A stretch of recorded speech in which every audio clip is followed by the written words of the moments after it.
Starting off our list today in the number 10 spot, we have Stolen from Set. You ever wonder why it's said that Sarah Jessica Parker has one of the best closets in the world? Well, it's probably because the star stole so much of the clothing, bags, shoes, and accessories from the set of Sex in the City. Sarah's stealing got so bad that now she has around 95% of the clothing she wore on the hit drama series stored in her closet. While Sarah isn't the only actor who's ever taken things from set, she probably has been the one to take the most expensive things from set, as a lot of her wardrobe was high-end designer clothing. Stealing the clothing also caused a lot of problems for the film crew, as when they went to go back and refilm some scenes, they would have to delay it because she had already brought in some of the articles that she was wearing home. So because of her stealing habits, she lost a lot of credit within the industry. Number 9. Kim Cattrall ripped. Gracing the cover of Variety's Power of Woman issue back in 2022, Kim would open up about the SATC revival for the very first time since it aired on HBO Max in 2021. With Kim playing Samantha Jones throughout the original show's 6 seasons and 2 movies,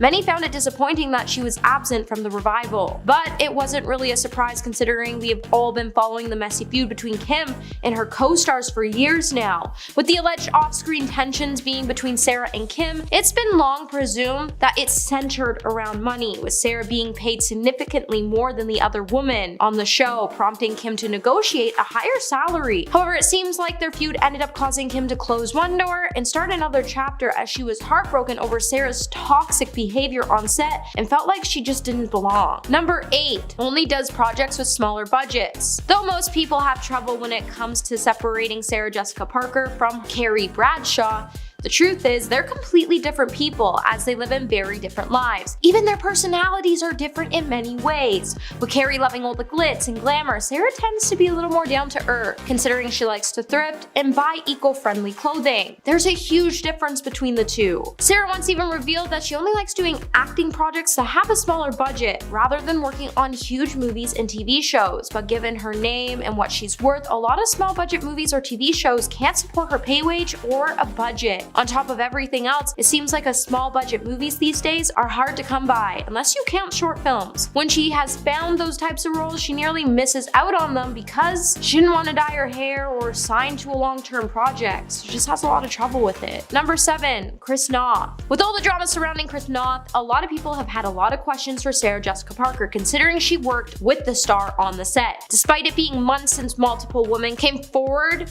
to accuse Chris of misconduct, Sarah Jessica Parker would seem to be unprepared when it came to a field of questions on the subject. And when she was asked her reaction to the controversy as a producer, she would tell THR, "I don't even know if I'm ready to talk about it, but I wasn't reacting as a producer. I should have worked on this because it's just And then she went on to note that since the allegations came forward, she hasn't spoken to him. But something was odd about her take, and it makes you wonder if she knew anything that was going on before it all happened. Otherwise, why would she act like she was a deer in headlights? Especially since the cast of SATC would come out to say shortly after their allegations, and they would say they were sad to hear about the allegations, and they supported the woman who had come forward to share their experiences, and noted that it must have been a difficult thing for these women to do. Number 6. LGBTQ outrage. Back in 2019, Sarah Jessica Parker sparked a lot of outrage when she made a special mention of the LGBT veterans in her tribute to fallen soldiers on Memorial Day. After the actor was criticized for encouraging decisions and reinforcing stereotypes with her Instagram post, in the post she would say, "On this Memorial Day, it is an honor to remember all of our men, women, LGBT veterans who sacrificed, who face selflessly and with grace. You have our lasting gratitude." Immediately, fans started to call out the star for being too politically correct by giving members of the military a special mention, with one saying, "Why can't it just be everyone that served? Are we so politically correct that we can't just honor all veterans?" And another fan would say, "Without singling out a certain group, I have a transgendered relative. The last thing he wants is to be singled out. His sexuality has nothing to do with service." Gave up. One of the main reasons Alba is not working anymore is that she decided to somewhat retire when she was 27. Since then, she's been more focused on having a family and being with her kids. Alba told Access Hollywood, quote, "I really stopped acting when I was 27 full time," adding, "If I did do a job, it was really kind of a short period of time. But she made a point to not shut the door on acting for good, and instead only take roles when they felt like the right fit. She told Working Mother, quote, "I'm open to diving back into acting. It's my passion and my heart. I didn't take time from acting completely, but I certainly didn't make it a focus." At this point, Alba has a big family and other business ventures, so it seems she does not regret her decision. Honest Company. Speaking of Alba's other ventures, the most successful has been her beauty brand, The Honest Company. Alba co-founded the company after she had a bad experience using a traditional laundry detergent on her kids' clothes. Her newborn daughter broke out in hives after Alba washed her clothes because the baby could not handle the strong detergent. After this horrible experience, Alba set out to make products without toxins and harsh chemicals that would be safe for kids and people with sensitive skin. She hired Healthy Child, Healthy World author Christopher Gavin as a consultant, and LegalZoom founder Brian Lee to form Love and Honor, renamed The Honest Company when it launched in 2012. The company has been incredibly successful, selling $10 million worth of products in its first year. By 2015, The Honest Company offered more than 130 products and was sold in 4,400 stores. Alba's company generated $150 million that year, right around the time it enjoyed a market valuation of $1.7 billion. Since The Honest Company has been such a success, there's no reason to go back to the acting world. TV shows did no better. Movies are generally where all actors want to be. They don't call the biggest celebrities movie stars for no reason. So when Alba had a hard time getting cast in movies, she took a shot at the next best thing, television. In 2019, Jessica Alba walked away from an acting career focused on movies and took her first leading role in an episodic television show, LA's Finest. The show was about two female cops starring alongside Gabrielle Union. The type of show was pretty typical, being similar to most other cop shows, which is not great if you're trying to get out of a rut. Critical reviews were so-so, and it scored a 24% on Rotten Tomatoes, with audience ratings not being much better. The show also aired on Spectrum, which didn't help it get attention. Shockingly, the show was renewed for a second season. Fox also decided to buy the show and play reruns on their network to fill empty slots. But unfortunately, the show did even worse on Fox than on Spectrum. The show was obviously not picked up for a third season. After this fiasco, her days on TV were finished. Health is now her priority. While speaking with Romper magazine, Alba revealed that she quit acting in her heyday because she wanted to focus on her health and being with her kids as much as possible. She explained to the outlet that after she had her first child, Honor, in 2008, her mindset on everything changed. She explained how her mother had cancer when she was very young, in her early 20s, and Alba herself grew up with chronic illness as a child. These experiences made her understand that health is the most important thing in life. Adding, quote, "That's really what motivated me. My motivation was not like, am I ever going to get hired again? Frankly, I was at the top of my career. I couldn't go back to what I was doing before and be authentic. I just couldn't. I didn't care about it in the same way." After having children, Alba realized that she wanted to do something bigger with her life and actually make a difference in the world with the platform that she had. One of the main aspects of health is using clean products whenever possible, which is of course what drove her to start The Honest Company in 2012. At number 10, we have She's Lost Her Drawing Power. Now, Cameron can still turn a basic movie into a box office hit. If you take a look at movies like Bad Teacher and The Other Woman, these movies both had middling reviews and Cameron was able to bring in millions of dollars to the box office. The problem is, however, for every hit she's had, she's also had some pretty major flops that the critics have ripped apart, and these movies have shown some pretty disappointing returns at the box office. Even in the movie musical Annie, it was a disappointment when its release failed to catch on, with audiences earning just $85 million off a staggering $65 million budget, which proves that Cameron may no longer be bankable on just her star power alone. At number 9, she peaked early. So part of the reason why it's such a downer to see Cameron's career to where it is today compared to where it was before has to do with the fact that just over 20 years ago, she was positioning herself to become one of Hollywood's greatest comedic actors. In 1997, she added depth and humor to her character in My Best Friend's Wedding, and the press and critics quickly took notice. The following year, Cameron's performance in the film Something About Mary would earn her the Best Actress award for the New York Film Critics Circle. In 2003, her performances were even able to nab her a Globe and Globe nomination. Cameron's early career demonstrated her star power. From Something About Mary to Charlie's Angels, and her career trajectory became became even more frustrating as she wasn't able to live up to the expectations Hollywood wanted for her. Are you liking this video so far? If so, don't forget to subscribe to the channel and give it a thumbs up. At number 8, we have her comfort zone. So it's said the real reason Cameron is not able to live up to what Hollywood is now wanting from her is because despite her desire to get out of her comfort zone, she always seems to end up back in it. In the last decade, Cameron has been typecasted and has been forced to play variations of the same characters. In the movie What Happened in Vegas, Cameron is a career woman who marries a party boy. In the movie Night and Day, she plays a single woman who gets tangled up in a fugitive relationship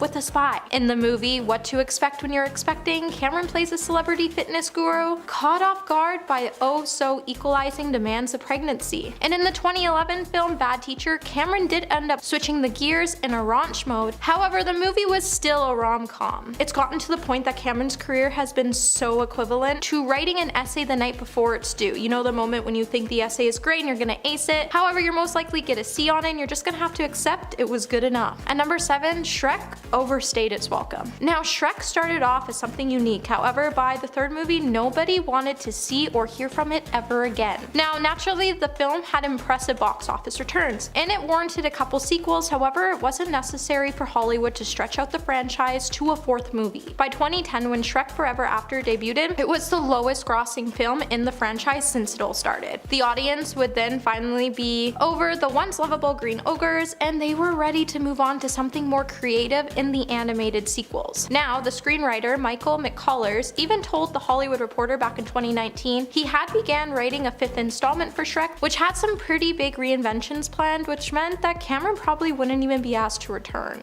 At number 6, the sun definitely did not come out for Annie. Now, when you compare the 2014 remake of Annie to the original 1982 version, a lot of fans disagree with the remake of the beloved musical for many reasons. Hollywood missed a legitimate chance to make something great out of a musical, and instead of keeping it legit, they changed a lot from the beloved storyline, and that drove fans nuts. The remake did provide a rare opportunity for Annie to be played by a young black actress, and in return, it provided a rare opportunity for Hollywood to make a movie for young black kids, and that's definitely something we had to praise Hollywood for this golden move. For Cameron, however, Annie allowed her to sink her teeth into a meaty role against the other roles she's been typecasted in. This role would make older generations look at her in a new light while introducing herself to an entirely new set of moviegoers. But the fact that her talent was drawn out by a bad script and bad autotune, it still made a lot of viewers mad. Sometimes it's just best to leave a film how it is rather than trying to make it more current and up to date. So if you're listening and watching this, someone please save Annie. Number 5,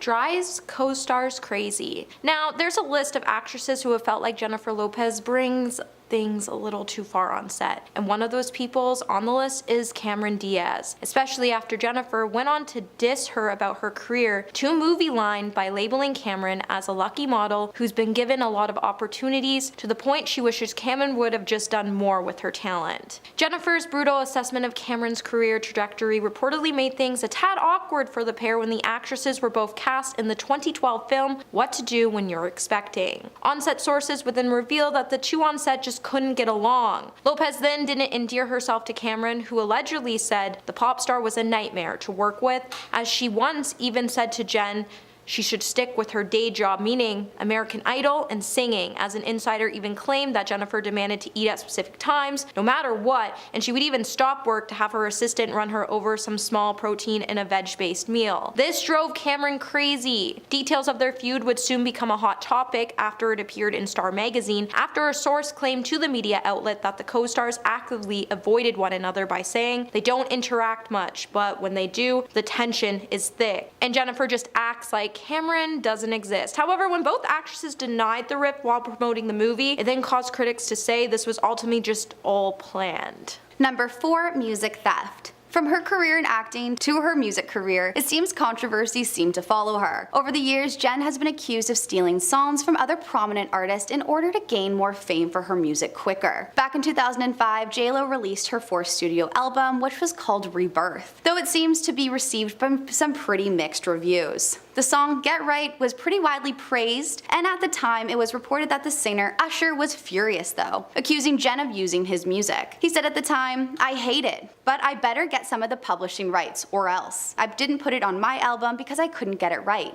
But I didn't expect J-Lo to just take it." According to Usher, Get It Right was his song with the title Ride, and it was available to listen to show proof that it was her that just re-recorded a version of his own song. Not only that, but Jen was also accused of using Ashanti's vocals for her song I'm Real. She said at the time, "You should always care about who you give credit to, regardless of what industry you're in. It's really important to give credit." Luckily, in the end, she did get credit, but still, it's not a very good look. Number 3. Makes ridiculous demands. Most big musicians send riders when negotiating with a venue or organization prior to a gig, but if the stories are true, Jennifer Lopez has made some crazy diva demands over the last couple of years. As according to Huffington Post, J-Lo was all set to perform at the opening of the Indian Premier 2020 cricket tournament, which has a TV audience around 60 million people in 2013. But apparently, she lost the gig when IPL bosses found out that she was asking for a private plane, numerous hotel rooms to accommodate all of her stylists and handlers, and the organization was so shocked to even point out they didn't even want to play ball with Jennifer and they would replace her with Pitbull. However, apparently those demands are nothing when you compare them to the impossible requests she made ahead of her medley performance at the World Music Awards in 2010. As the Mirror would report that the singer allegedly requested a helicopter to be on standby, as well as a custom-fitted speedboat and a pair of diamond-encrusted headphones to drown out the sound of the boat's motor. And her people have even requested that she had an entire floor of a hotel to herself to ensure she isn't hassled. Privacy was such a main concern, she even once had a piece of beach roped off for her as well. Number 2, problems with staff. Jem seems to have been accused of treating her staff honestly pretty terribly. During a storm of fans sharing their uncomfortable moments with Jen, one woman accused the star of being rude to her drivers. The TikTok user revealed that her father once worked for a company that Jen would use to hire and provide drivers for her. The TikToker claimed that Jen does not allow the drivers to look at her, and that even if the driver looks through the rear view mirror, they weren't exempt from Jen's scolding. Not only that, but she refused to have her luggage ever touch the ground. Because of her diva temperament, she shared that her father refused to drive for J-Lo because of all the horror stories that he heard through the grapevine. J-Lo is no stranger to being called a diva, but not even being able to make eye contact really does seem a little bit extreme. And coming in at number 1 today, we have too full of herself. There's confidence and then there's arrogance, and Jennifer Lopez has walked a dangerous tightrope between both categories for years. As the star even once declared in an interview with MovieLine that she herself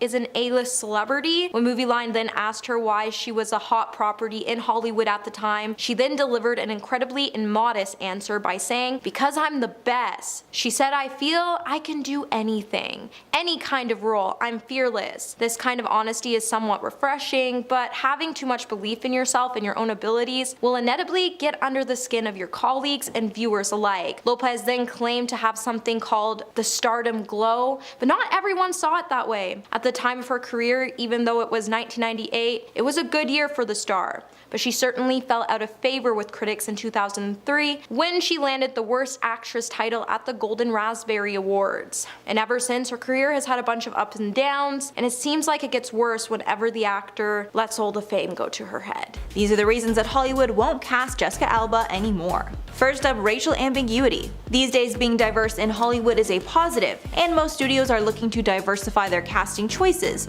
But in the case of Jessica Alba, her ambiguous ethnicity hurt her casting prospects, because the industry is not able to fit her into a box like they do with other actors. Jessica Alba came up in the film industry in the late 1990s and early 2000s, when it was hard to land spots in big movies unless your complexion was very light.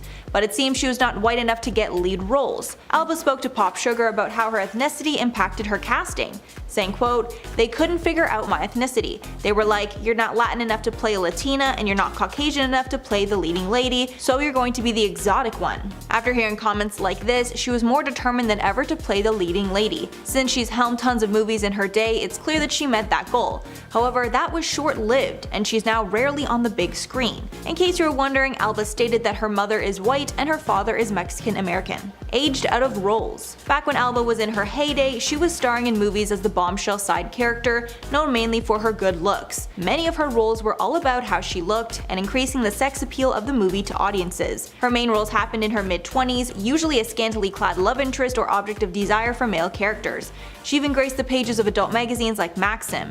Since Alba is now older and more mature, she would not consider playing a role like that. But since that's all she's ever played, it would be difficult for a casting director to all of a sudden put her in a different light to audiences that already know Jessica Alba's type. And most of the decisions in casting are based on audience perception. Leading roles flopped. When it comes to casting in leading roles, it does not usually come down to talent, rather how much money studios believe the actor can make. And unfortunately, Alba has not made studios much money when she was the leading lady in her films. This has essentially blacklisted her from ever helming a movie again. Jessica Alba was given a few shots at big screen stardom in the 2000s and sadly did not deliver what executives were looking for. There are only a handful of movies that she played a prominent role in that made over $100 million at the box office. These movies were Fantastic Four and Fantastic Four: Rise of the Silver Surfer, which also starred other big names. Alba had smaller roles in big hits like Little Fockers and Valentine's Day, but her roles were so minimal she's hardly remembered as being in them. Honestly, most of the movies she's been in are pretty forgettable, and I would be hard pressed to name any movies that she's been in. To name some of her biggest flops, the dance flick Honey took in $30 million in 2003, Good Luck Chuck brought in $35 million in 2007, Machete earned $26 million in 2010, and Escape from Planet Earth earned $57 million in 2013. After so many box office flops, it makes no sense for the film industry to take any more chances on her. Next up, harsh reviews. Other than making money, the second benchmark of a good movie is good reviews from the audience and critics. If an actor is able to score both, they have a long career ahead of them, but not being able to get either is a recipe for disaster. Jessica Alba seems to have the disaster formula. Her movies hardly make any money, along with getting horrible reviews. Not one but two movies that she's been in, An Invisible Sign and Killers Anonymous, scored a 0% on Rotten Tomatoes. I didn't even know that was possible, while tons of other movies like Good Luck Chuck and The Love Guru failed to get over 20%. Even though she wasn't the star of any of these films, the fact that she's been in so many duds has put a stain on her relationship, because there is the potential that she is the bad egg in all of them. Many people have noticed her bad acting, and she's even won Razzies in the past, which are awards given to the worst actors and movies. She's been nominated for Worst Actress 3 times, Worst Screen Couple once, and actually took home the award for Worst Supporting Actress in 2011.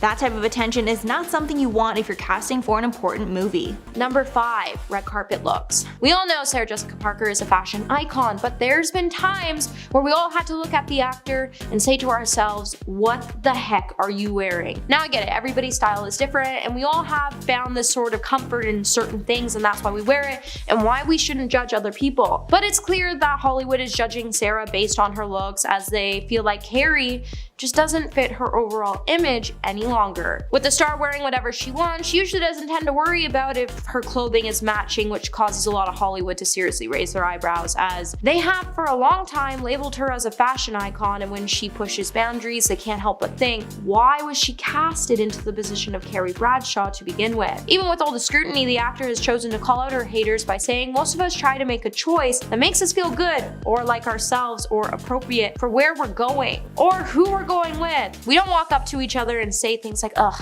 awful. Number 4. Typecasted. We all laughed and cried when SATC came to an end. While we all rooted for Mr. Big despite his unfortunate ways, the show still managed to have a huge impact on us. And it seems like with Sarah Jessica Parker, she's found herself being typecasted as Carrie Bradshaw, as beside from her role in the new Hocus Pocus movie, she hasn't really been casted in anything else, and as she is, her characters are exactly like the character in SATC. With her having her first big role after SATC in the film The Family Stone, her character immediately took us back to an episode where Carrie got caught in the rain and squeals that infamous scream while running down the streets downtown in New York City in heels, as her character has all the same emotional hiccups. And within this type of character, it's becoming really outdated in the industry. It's been really hard for her to find roles in the industry, as now there are 1,000 people in Hollywood auditioning for the same types of roles, and now that she's a little older, she's finding herself being being casted out by the younger actors coming up from beneath her. Number 3, threw some major shade. The world could have almost been a different place, as there was a point Sarah was having doubt about her character on SATC. With the show making both Sarah and her character Carrie Bradshaw icons, they were both able to change the way modern audiences view some of the issues that were raised on the show. So it's pretty difficult to imagine that there was a time when Parker was seriously considering not accepting her role. However, her main doubts revolved around not wanting to do a TV series for a long term. But in the end, Darren Star wanted her to play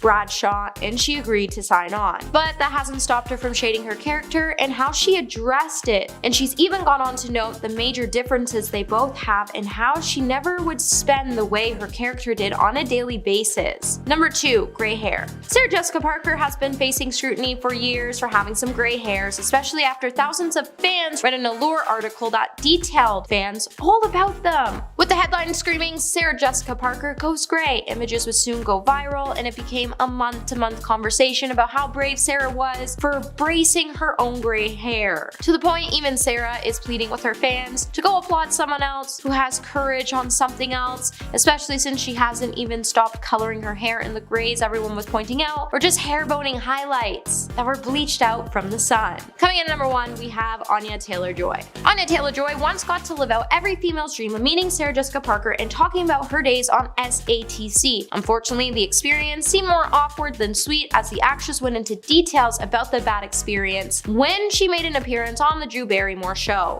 During the interview, Drew would tell the Queen's Gambit star, "As a girl, I'm totally in love with you. I heard you like raves, you like SATC, you're cool, you're fun. Age transcends, I just want to hang out with you and bring back dance parties." Drew then went on to ask Anya if it was true that she went up to Sarah Jessica Parker and was like, "I'm watching you and big." Anya then cringed at the moment and said when she fangirled over the star, Sarah just freaked out and was a little uncomfortable and responded by saying, "Okay, I'm going back to my car now." It seems like Sarah was really not into spilling anything out to Anna because she was spilling out her whole bad breakup vibe and she didn't really care to give her knowledge or telling her how she could get through it. Let's get into the real reason why Zoey Kravitz got cancelled. After Will Smith slapped Chris Rock following a joke about his wife Jada's bald head, Hollywood was left in shock over how to deal with the incident. Zoey Kravitz was one of the people that shared her disapproval on Instagram. A few days after the event, she posted a photo of her outfit at the award show with a caption reading, quote, "Here's a picture of my dress at the award show where we are apparently assaulting people on stage now."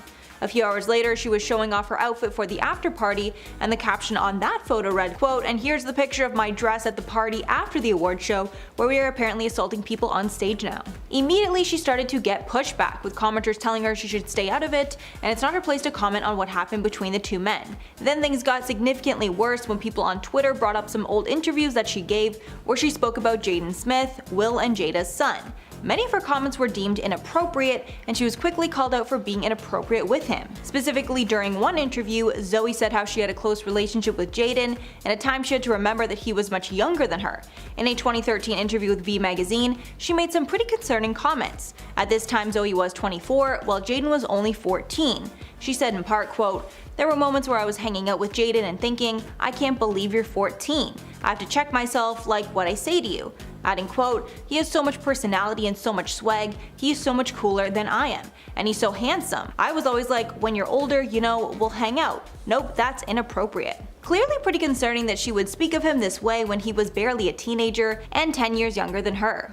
But that's not all. A red carpet interview also resurfaced that is just as concerning. In the clip, we see that Zoe is on a red carpet speaking to a reporter when she notices Jaden in the background. She then calls him over and they hug during this interview. During the clip, we see Zoe call Jaden her date and even claim that he is the love of her life. At the time of this clip, Kravitz was 26 and Jaden was only 16. Zoe also said multiple times that she dragged him out to the award show that night so he could be her date. She added that she texted him that he had to come out with her, so he did. This is not the only time she's exhibited some questionable behavior. She's also been called out for her friendship with controversial fashion designer Alexander Wang. Wang has been accused of inappropriate conduct with models and other celebrities in the past, and recently admitted to some of this conduct. At first, Wang denied the multiple allegations against him, calling them fabricated. But a few months later, he shared a different type of message, expressing regret for his past behavior, saying in a statement, quote, "It was not easy for them to share their stories, and I regret acting in a way that caused them pain. While we disagree on some of the details of these personal interactions, I will set a better example and use my visibility and influence to encourage others to recognize harmful behaviors." Although he slightly danced around the specifics of what he did wrong, he did own up to some of the behaviors that he was accused of. If you're not aware of the friendship between Kravitz and Wang, it's been ongoing for many years. The friends are so close that Wang even made her a wedding dress for her, which is something he says he only does with his close friends. While speaking with Vogue about the dress, they described that Wang was, quote, working with one of his oldest and best friends, with Wang describing, quote, "Zoey was very clear on her vision, something pure, elegant, timeless, but with depth. She knew the reference she wanted, and that was Audrey Hepburn, but we didn't want it to feel too vintage or costumey." Apparently, Wang worked on the dress for over a year and did 5 fittings with Kravitz. He added that working on the dress was sentimental to him, and even added a special sentiment to it to honor their friendship. Wang added, quote, "I made a special embroidered note for her on the inside, and one for her satin lunch bag." He explains, quote, "The funny story is that she used to carry a brown paper bag around with her as her purse, and we would laugh about it. So for her wedding I remade it into a white satin." Wang added that he would only consider this undertaking if it was for a good friend, adding, quote, "I don't usually do wedding dresses unless I really know the person because it's a personal and intimate process." The last concerning thing that fans are bringing up is the fact that Zoey Kravitz and Ezra Miller dated while Ezra was not of age. A viral tweet claimed that Zoey and Ezra dated when Ezra was 17 and Zoey was over 20 years old. The pair never confirmed if they actually dated or not, but in 2010 it was rumored that the pair were dating while they worked together on the set of the movie Beware of the Gonzo. Speaking to Collider magazine at the time, Zoey said, quote, "Ezra had the part and we met before I was actually hired just to get ready for a chemistry read, and there was chemistry," adding, quote, "We became best friends immediately." The pair have a 4-year age gap between them, which a lot of fans found concerning. It was reported that the pair dated for less than 4 months in total. While they were working together on the movie, paparazzi snapped a photo of them passionately kissing at a club, which went viral on social media. As of now, Zoey has not commented any further on the Will Smith slap or the claims that have been made about her. However, she did turn off the comments on the Instagram post showcasing her Oscars dresses, so it's clear she does not want to deal with any more backlash. Since the slap, Smith has faced heavy criticism, and the Oscars are starting an investigation to determine what disciplinary action they will take. Will has apologized on social media and recently announced that he will be resigning from the Academy of Motion Pictures Arts and Sciences. Although this hardly changes anything, all this would stop him from doing in the future is voting on the recipients of the awards at each Oscars ceremony. There are approximately 10,000 members in the Academy, all of whom are expected to, quote, "advance the arts and sciences of motion pictures." This resignation also won't keep Smith from attending future Oscar ceremonies. He most likely will even present the award for Best Actress in 2023, as is customary with each Best Actor winner. Smith can even be nominated and win another Oscar in the future.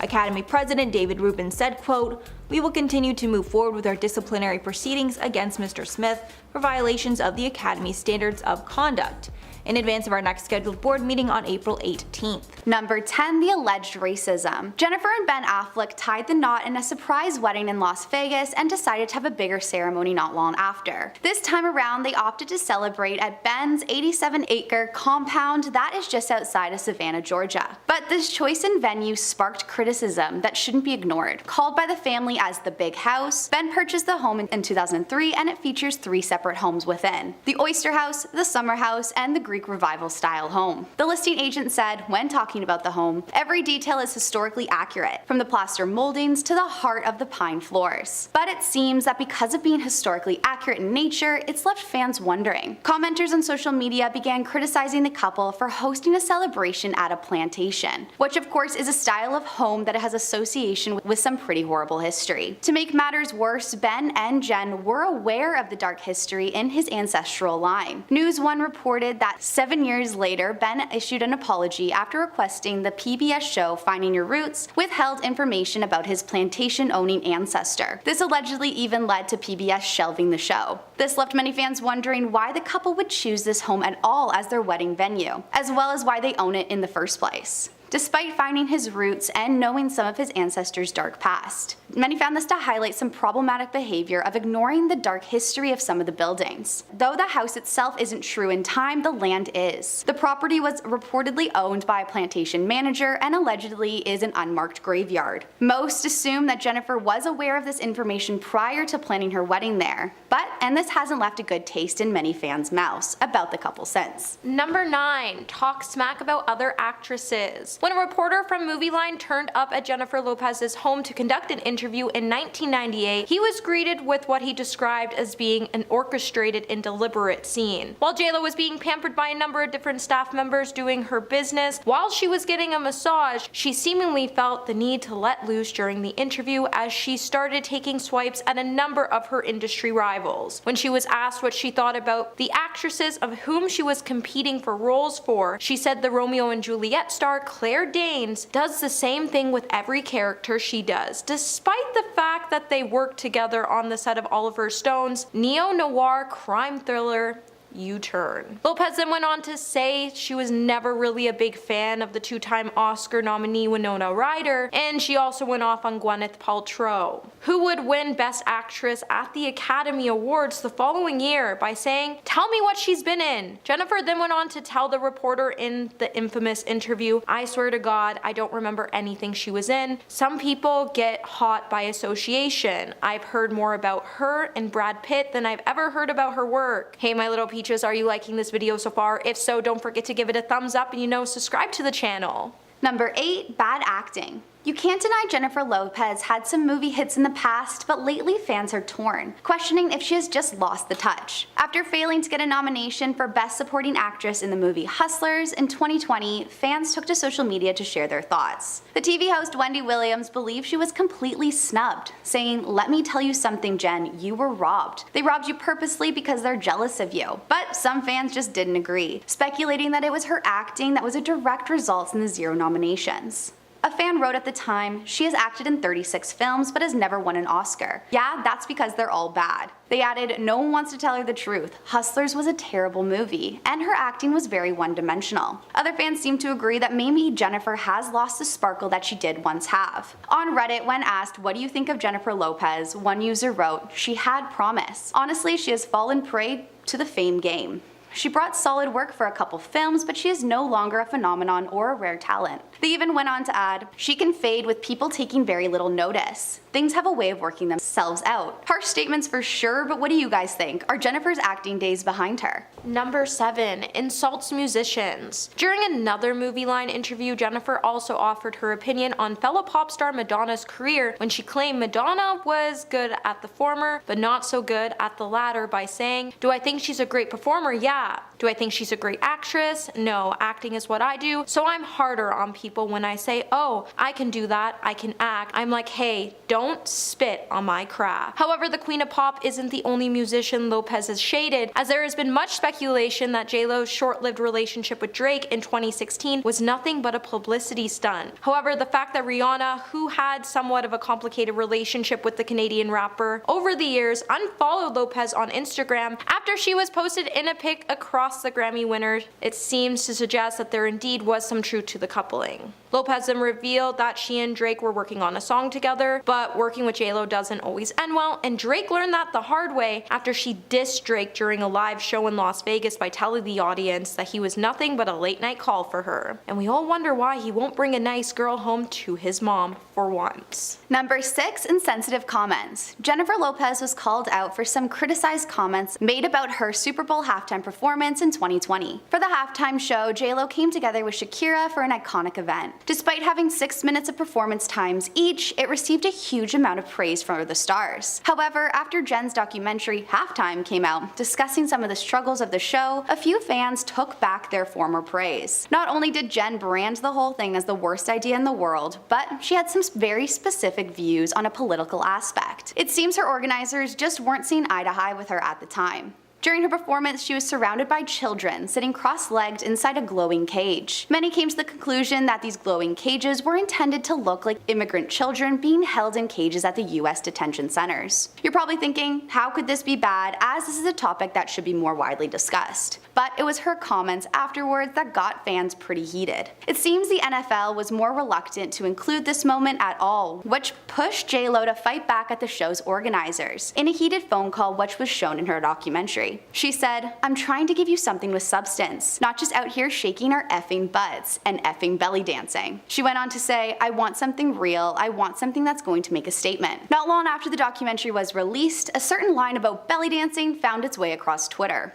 One Twitter user wrote, "In a new documentary, J-Lo compared belly dancing to just shaking your butt. She said this type of dance and what Shakira offered wasn't culturally relevant enough to be shown on stage." They continued on by saying, "This comes after she said she was not happy to share the stage with Shakira. She's bitter, loud, and wrong." Others even accused her of having an ethocentric mindset, where she believes her culture is superior to others. One other social media user wrote, "To say that belly dancing, a Middle Eastern culture, has no substance is so ethnocentric and perhaps a little racist." At number 5, she earned an early retirement. Even though Cameron started off her career late as an actress, she was able to find more success in Hollywood than most actors will ever see in their lifetime. Her debut in the movie The Mask grossed more than $350 million worldwide, and it paved a way for Cameron to enjoy a career in which she could turn even the most basic movies like Charlie's Angels into $1 million success. We also can't ignore the Shrek machine that went underway in 2001 after 4 movies and the wildly popular film in which Cameron voiced the beloved character of Princess Fiona. It grossed over $1 billion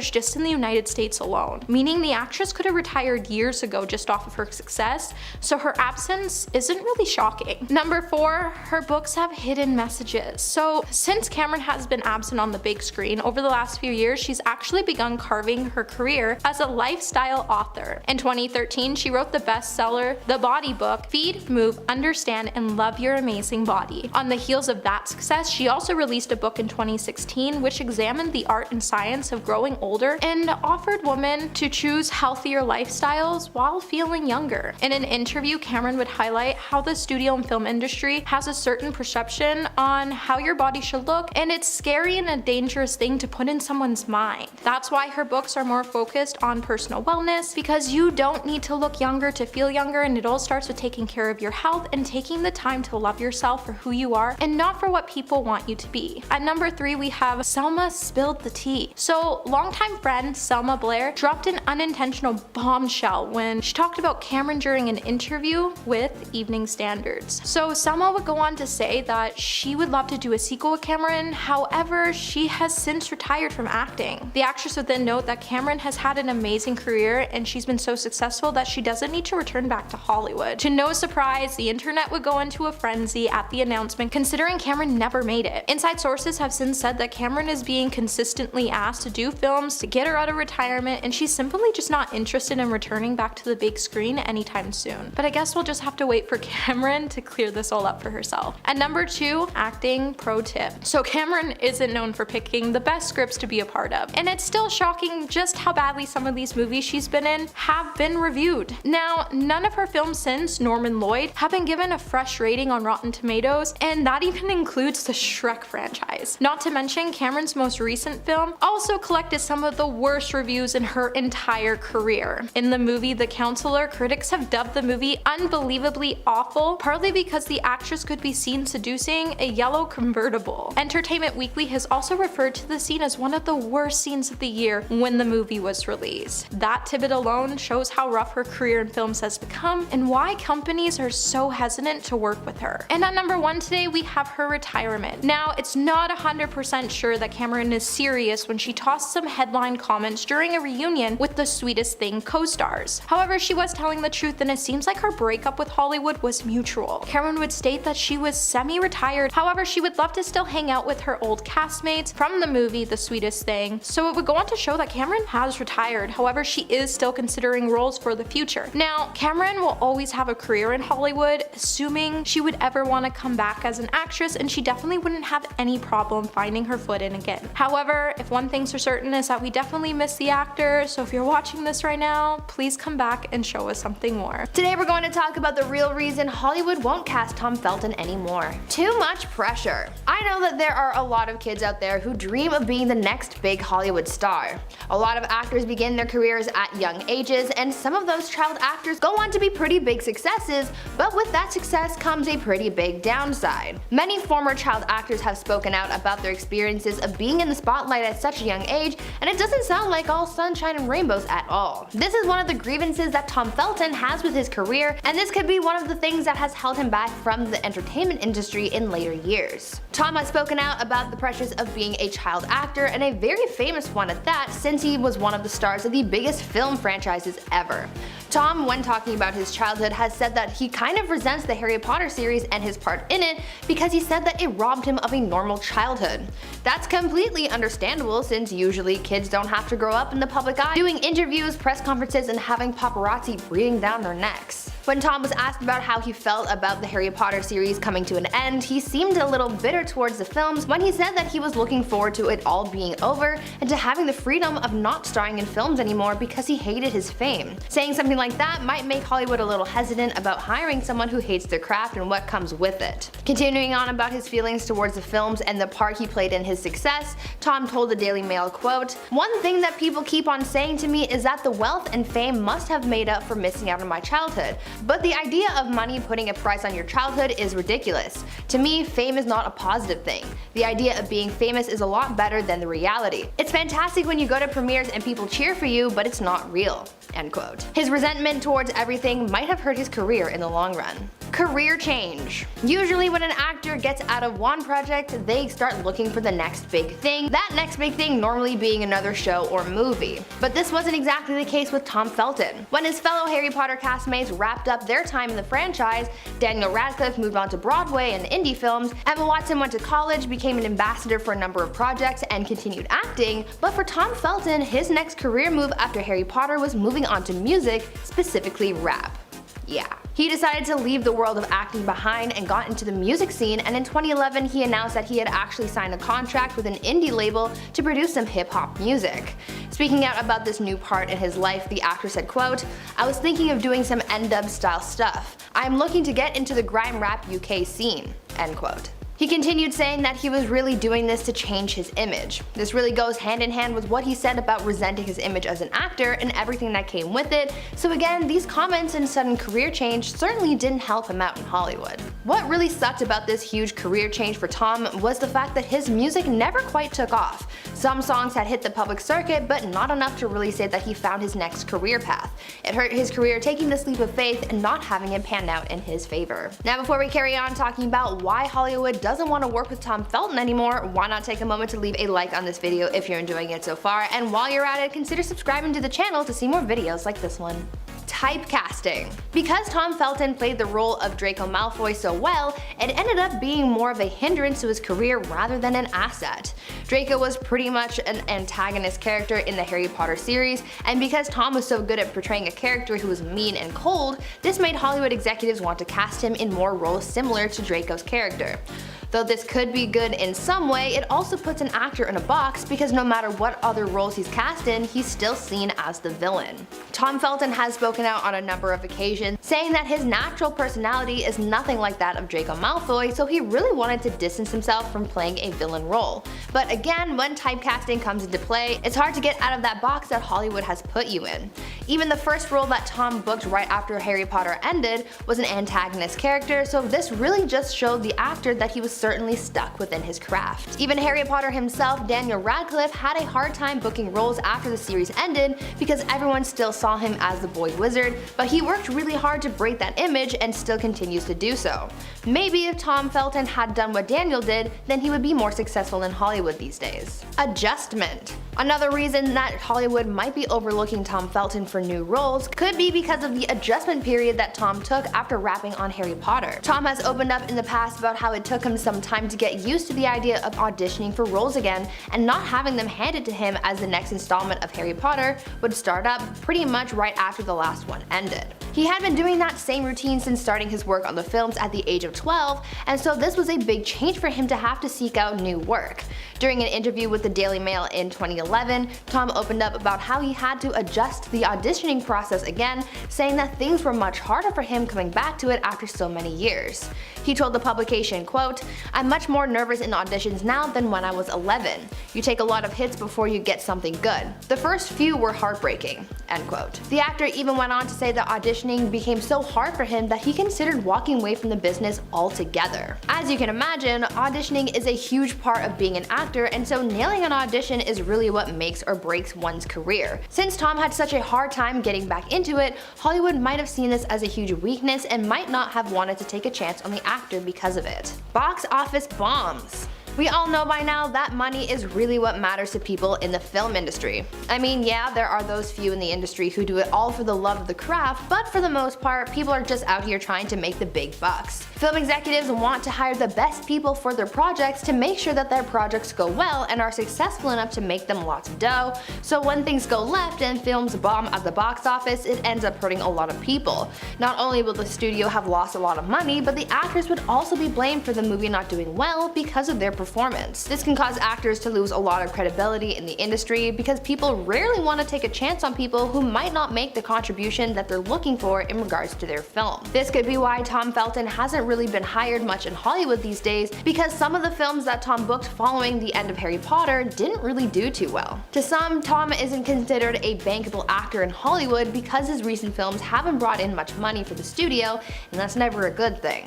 Being associated with so many box office bombs doesn't make a casting agent's job very easy, because they can only do so much to get their client's foot in the door and in front of the director. This is why a lot of actors turn to indie films when coming out of big franchises. Actors like Daniel Radcliffe and Taylor Lautner have gone into the indie circuit after leaving their respective hit films because it's a good way to get into the industry without being pressured to make a lot of money. It's almost like building yourself and your career back from the ground up. So maybe Tom should look into this before really throwing in the towel with Hollywood. He's still a notable name, he's just gotta grind it out to get back on top and back in Hollywood's good books. Maybe we'll see this in the new year.